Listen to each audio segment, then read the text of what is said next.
For years, Ahsoka Tano has occupied a unique place in the established Star Wars canon. Originally introduced in 2008's Clone Wars movie and series as Anakin Skywalker's Padawan, Ahsoka has evolved over the years into one of the franchise's most beloved and important characters, especially following the first season of her own live-action series back in 2023. However, there's now an argument to be made that Ahsoka is more primed than ever to become even more of a critical figure in the Star Wars franchise's future.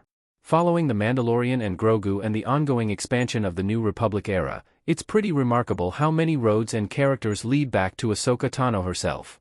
Keeping that in mind, I believe Ahsoka could easily become a key central figure who ends up bridging various Star Wars characters together for the first time in upcoming projects. Between Ahsoka's connections with the biggest heroes of the New Republic era, Dave Filoni's upcoming crossover movie, and his new leadership over Lucasfilm itself, I feel very confident that Ahsoka Tano will become one of Star Wars' most important characters in the franchise's modern era. Ahsoka is secretly connected to several major New Republic heroes. Especially after the recent release of The Mandalorian and Grogu, it's fascinating to see just how connected Ahsoka Tano is to the larger Star Wars universe, especially during the New Republic era. Firstly, let's consider Din Djarin and Grogu. Ahsoka was the first person to truly understand Grogu's past and helped set him on the path that eventually led him to Luke Skywalker in The Mandalorian Season 2. While Din and Ahsoka only shared limited screen time in just a couple of episodes, they've already fought together as allies who'd more than likely join forces again.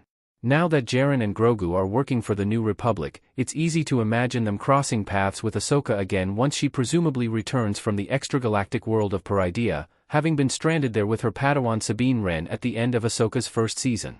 Then there's Rada the Hutt, the son of Jabba, who remarkably returns to the Star Wars canon as a physically imposing adult Hutt in The Mandalorian and Grogu, having grown up a lot since his last appearance, where he was being rescued as a kidnapped infant and returned to his father by Ahsoka in 2008's Clone Wars movie. With Rada showing interest in joining the New Republic by The Mandalorian and Grogu's ending, there's now a perfect reason for uniting Rada and Ahsoka in the future as well. There's also the Adelphi Ranger's Carson Teva, who was featured working with Tano and Hera Syndulla in Ahsoka's first season, as well as Zeb Orrelios, who now has strong ties to both Din Djarin and Ahsoka given their shared history in Star Wars Rebels. To that point, Ahsoka's network of various New Republic heroes gets even bigger when you look beyond The Mandalorian and Grogu, having relationships and connections with Hera Syndulla, Sabine Wren, Ezra Bridger, and Chopper, all past crew members of the Ghost still active in the New Republic era. There's also Luke Skywalker and Mandalore's leader, Bo-Katan Kryze, even characters like Leia Organa and Mon Mothma, who are no doubt familiar with Ahsoka's contributions to the rebellion, especially in its earliest days when she operated under the codename Fulcrum. All things considered, there may not be another living Star Wars character in the New Republic era with more meaningful connections to so many heroes across the board than Ahsoka Tano herself. Dave Filoni's New Republic crossover already has the perfect central character with Ahsoka custom image by Yailin Chacon. Ever since Lucasfilm announced Dave Filoni's upcoming New Republic crossover film, there's been ongoing speculation as to how all the various New Republic storylines will eventually come together. It's been widely assumed that Grand Admiral Thrawn and his recent return from exile will serve as the overarching antagonist, much like he did in Legends Heir to the Empire storyline. To that end, Ahsoka seems like far and away the most obvious choice to unite the various heroes of the New Republic era against Thrawn and his attempts at an Imperial resurgence. No one else connects to so many different characters and active heroes during this period of the Star Wars timeline.